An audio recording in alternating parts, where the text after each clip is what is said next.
Madam ನಮಸ್ತೆ. ನಮಸ್ತೆ sir. Sir ನನ್ನ ಹೆಸರು ಕಮಲಮ್ಮ ಅಂತ. ನಾನು ಸರ್ಕಾರದ ಸಚಿವಾಲಯ ಸೇವೆಯಲ್ಲಿ 38 ವರ್ಷ ಸೇವೆ ಮಾಡಿ 3 ವರ್ಷದ ಹಿಂದೆ ವಯೋನಿವೃತ್ತಿ ಹೊಂದಿದ್ದೀನಿ. ನನ್ನದೊಂದು ಹಾಬಿ ಅಂದರೆ ಮೊದಲಿಂದನೂ ಗಿಡಗಳ ಮಧ್ಯೆ ನಾನಿರಬೇಕು.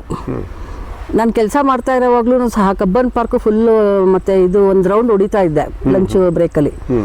ಆ ಒಂದು ನಿಟ್ಟಲ್ಲಿ ನಾನು ಯಾಕೆ ಒಂದು ಗಿಡಗಳ ಮಧ್ಯೆ ಬದುಕಬಾರ್ದು ನಿವೃತ್ತಿ ನಂತರ ಅಂತ ಮಾಡಿ ನಮ್ಮ ತಂದೆ ಕೊಟ್ಟಂತಹ ಬಳುವಳಿನಲ್ಲಿ ನನ್ನ ದುಡಿಮೆಯಿಂದ ಉಳಿಸಿದಂತಹ ಸೌಲಭ್ಯದಲ್ಲಿ ನಾನು ಒಂದು 3 ಎಕರೆ ಜಮೀನು ತಗೊಂಡು ನಮ್ಮಮ್ಮ ಮತ್ತು ನಾನು ಜೀವನ ನಿರ್ವಹಣೆ ಮಾಡ್ತಾ ಇದ್ದೀವಿ. ಪ್ರತಿಯೊಂದು ಗಿಡನೂ ನಾನು ನಮ್ಮಮ್ಮ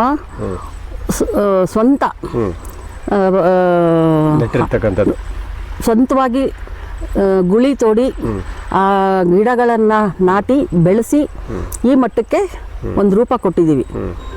ಸೊ ಅದು ಒಂದು ನನ್ನದು ತುಂಬ ಸಂತೋಷದ ವಿಷಯ ಅಂತ ಹೇಳ್ತೀನಿ.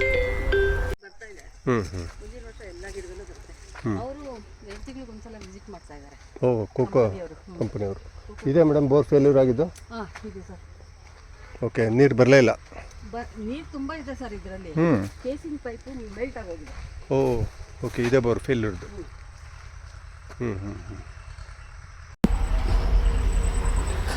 ಈ ತೋಟ ನಾನು ಶುರು ಮಾಡಿ 10ನೇ ವರ್ಷ ಬರ್ತಾ ಇದೆ. ಈಗ 10ನೇ ವರ್ಷಕ್ಕೆ ಇಷ್ಟು ಎತ್ತರದ ಎಲ್ಲ ಥರದ ವಿವಿಧ ಜಾತಿಯ ಮರಗಳನ್ನು, ಅಡಿಕೆ, ತೆಂಗು, ಆಮೇಲೆ ಕೋಕೋ, ವೆನಿಲಾ, ಅದರ ಫ್ರೂಟ್ಸ್ ಗಿಡಗಳು ಏನು ಆ ಸೀಸನಲ್ಲಿ ಸಿಕ್ಕತ್ತೋ ಆ ಫ್ರೂಟ್ಸ್ ಗಿಡಗಳನ್ನು ನಾನು ಬೆಳೆಸ್ತಾ ಇದ್ದೀನಿ. ಬಟ್ ಸಮಗ್ರ ತೋಟಗಾರಿಕೆ ಅಂತಲೇ ಹೇಳ್ಬೋದು ನಂದು.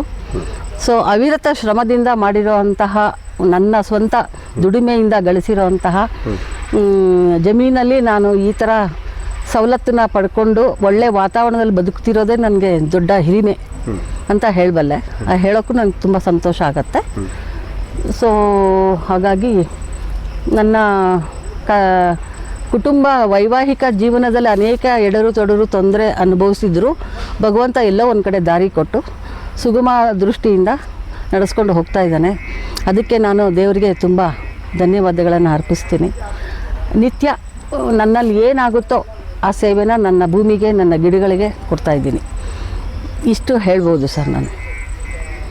ಮೇಡಮ್, ಈಗ ನಿಮಗೆ ತೋಟಕ್ಕೆ ನೀರಿನ ವ್ಯವಸ್ಥೆ ಏನು ಮಾಡ್ಕೊಂಡ್ರೆ? ನೀರಿನ ವ್ಯವಸ್ಥೆ ಬಗ್ಗೆ ಮೊದಲು ನನ್ನ ತೋಟಕ್ಕೆ 3 ಎಕರೆಗೆ 4 ಬೋರ್ವೆಲ್ ಆಗಿದೆ. 4 ಆಗಿದೆ. 4ರಲ್ಲಿ 2 ಫೇಲ್ಯೂರ್ ಆಯಿತು.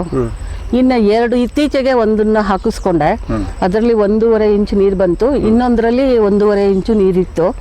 ಅದರಲ್ಲಿ ಈ ಬೇಸಿಗೆ, ಕಳೆದ ಬೇಸಿಗೆನಲ್ಲಿ ಸುಮಾರು ನೀರನ್ನು ನಾನು ಬಾಡಿಗೆಗೂ ತೊಗೊಂಡು ಗಿಡನ ಉಳಿಸ್ಕೊಂಡಿದ್ದೀನಿ, ಅಡಿಕೆ ಗಿಡನ. ಸೊ ಗಿಡ ಯಾವುದೇ ಕಾರಣಕ್ಕೂ ಹೋಗಬಾರ್ದು, ನನ್ನ ಮಕ್ಕಳ ರೀತಿ ನಾನು ಬೆಳೆಸ್ತಾ ಇದ್ದೀನಿ.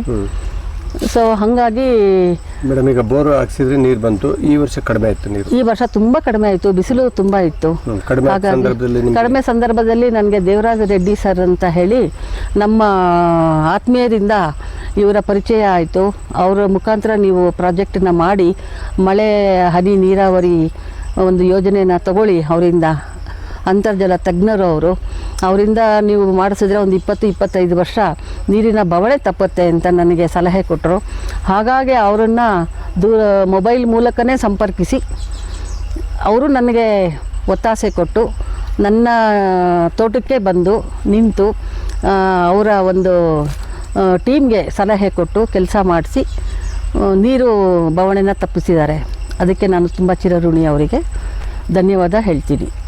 ಅದೇ ಥರ ಮೇಡಮ್, ಇನ್ನೊಂದು ಬೋರು ಸಹ, ಮತ್ತೊಂದು ಬೋರು ಸಹ ಇದೆ ಸರ್. ಬಂದು ನೋಡಲಿ ಅಂತ ನಾನು ಹಾಗೆ ಬಿಟ್ಟಿದ್ದೆ. ಅದನ್ನು ಅವರು ಒಂದು ಸಲಹೆ ಕೊಟ್ಟಿದ್ದಾರೆ. ಈಗ ಎಷ್ಟೊಂದು ನೀರು ಬರುತ್ತೆ. ಸೊ ಇದನ್ನು ಮಾಡಿಸಿದ್ರೆ ಮೇಡಮ್ ವೇಸ್ಟ್ ನೀರನ್ನು ತಡೆಗಟ್ಟಬಹುದು. ಅದೊಂದು ಮಾರ್ಗೋಪಾಯ ಇದೆ. ಇದನ್ನು ತಾವು ಕ್ರಮೇಣ ಮಾಡಿಸಿ ಸದ್ಯದಲ್ಲೇ ಅಂತ ಹೇಳಿದ್ದಾರೆ. ಅದನ್ನು ಸಹ ನಾನು ಆ ಒಂದು ಯೋಜನೆಯನ್ನು ಕೈಗೊಳ್ತೀನಿ. ಅವರ ಒಂದು ಅಡ್ವೈಸಿಂದ ನನಗೆ ಭಾರಿ ಉಪಯೋಗಕ್ಕೆ ಬಂದಿದೆ, ಸೌಲಭ್ಯನೂ ಕಂಡುಕೊಂಡಿದ್ದೀನಿ. ಸೊ ಮುಂದಿನ ದಿನಗಳಲ್ಲಿ ಅದನ್ನು ಹಮ್ಕೋತೀನಿ. ಮೇಡಮ್, ಯಾಕೆಂದರೆ ನಿಮ್ಮ ತೋಟ ನೋಡಿದ್ರೆ ಒಳ್ಳೆ ಮಲೆನಾಡಿನಲ್ಲಿ ತೋಟ ನೋಡಿದಂಥ ಫೀಲ್ ಆಗ್ತಾಯಿದೆ. ಯಾಕೆಂದರೆ ಇದು ತುಂಬ ಅವಿರತ ಪರಿಶ್ರಮ. ಇದು 1 ದಿವಸದ 2 ದಿವಸದಲ್ಲ, ಅದು ನೀವೇ ತೆಗೆದು ನೀವೇ ಗಿಡ ತಂದು ಗಿಡ ನೆಟ್ಟು ಪೋಷಿಸಿ ನೀರು ಹಾಕಿ, ಯಾಕಂದರೆ ಆ ಕನ್ಸರ್ನ್ ಯಾರು ಮಾಲೀಕರಿಗಿರ್ತದೆ ಯಜಮಾನರಿಗಿರ್ತದೆ ಆ ತೋಟಗಳು ಮಾತ್ರ ಇದಾಗ್ತದೆ. ನೀವು ಯಾಕಂದರೆ ನಿಮ್ಮದೇ ಆದಂಥ ನೌಕರಿಯಲ್ಲಿ ಬ್ಯುಸಿ ಇರ್ತೀರ, ನಿಮಗೆ ಟೈಮ್ ಇಲ್ಲ. ಅದ್ರ ಮಧ್ಯದಲ್ಲೂ ನೀವು ವೀಕೆಂಡ್ ಫಾರ್ಮರ್ ಅಂತ ವಾರದ ಕೊನೆ ದಿವಸ ಬಂದು ಇಷ್ಟೆಲ್ಲ ತೋಟ ಮೇಂಟೈನ್ ಮಾಡೋದು. ನಿಮ್ಮ ತಾಯಿಯವ್ರದ್ದು ಪರಿಶ್ರಮ ತುಂಬ ಇದೆ ಇದರಲ್ಲಿ. ತುಂಬ ಇದೆ ಸರ್. ಮೇಡಮ್, ಈಗ ಇಷ್ಟೆಲ್ಲ ನಿಮ್ಮ ಮಾತುಗಳು ಕೇಳಿದ್ಮೇಲೆ ನಮ್ಮ ವಿಡಿಯೋ ನೋಡ್ತಕ್ಕಂಥವ್ರು ಕಮಲಮ್ಮ ಮೇಡಮ್ ಅವ್ರ ತೋಟ ನೋಡಬೇಕು, ಅವ್ರು ಮಾತಾಡಿಸ್ಬೇಕು, ಏನು ಮಾಹಿತಿ ತೊಗೊಬೇಕಂತ ನಿಮ್ಮ ವಿಳಾಸ ಹಂಚ್ಕೋಬೋದಾ? ಎಲ್ಲಿ ಬರ್ತಾರೆ? ನನ್ನ ತೋಟ ಇರೋ ವಿಳಾಸ ಬಂದು ಹುಲಿದುರ್ಗ ಹೋಬಳಿ, ಕುಣಿಗಲ್ ತಾಲೂಕು, ಬೆಣಚುಕಲ್ಲು ಗ್ರಾಮ. ಓಕೆ, ನಿಮ್ಮ ತೋಟಕ್ಕೆ ಹೆಸರು ಇಟ್ಟಿದ್ದೀರಾ? ಟೆಂಪಲ್ ವ್ಯೂ ಫಾರಮ್ ಅಂತ ಇದೆ. ಟೆಂಪಲ್ ವ್ಯೂ ಫಾರಮ್ ಅಂತ, ಟೆಂಪಲ್ ವ್ಯೂ ಫಾರಮ್ ಅಂತ ಗೂಗಲ್ ಸರ್ಚ್ ಮಾಡಿದ್ರೆ ಸಿಗುತ್ತೆ. ಆಸಕ್ತಿ ಬೇಕಾದ್ರೆ ಒಮ್ಮೆ ಭೇಟಿ ಕೊಟ್ಟು ನೋಡ್ಬೋದು. ಓಕೆ, ಧನ್ಯವಾದ ಮೇಡಮ್. ನಮಸ್ಕಾರ. ಶುಭವಾಗಲಿ. ನಮಸ್ತೆ. ಓಕೆ, ಮತ್ತೆ ಮಾಡಲ್ವಾ ಕೆಲಸ? ಇಲ್ಲ, ಈಗ ಸಾಕಾಯ್ತು ಬೆಳಗ್ಗೆಯಿಂದ. ಸರಿ, ಆಯ್ತು. ಗೋಪಾಲ್ ಹತ್ರ ಮಾತಾಡ್ತೀನಿ. ಆಯ್ತು. ಇದು ಕಾಯಿಗಳು ಬೇಕಂತೆ.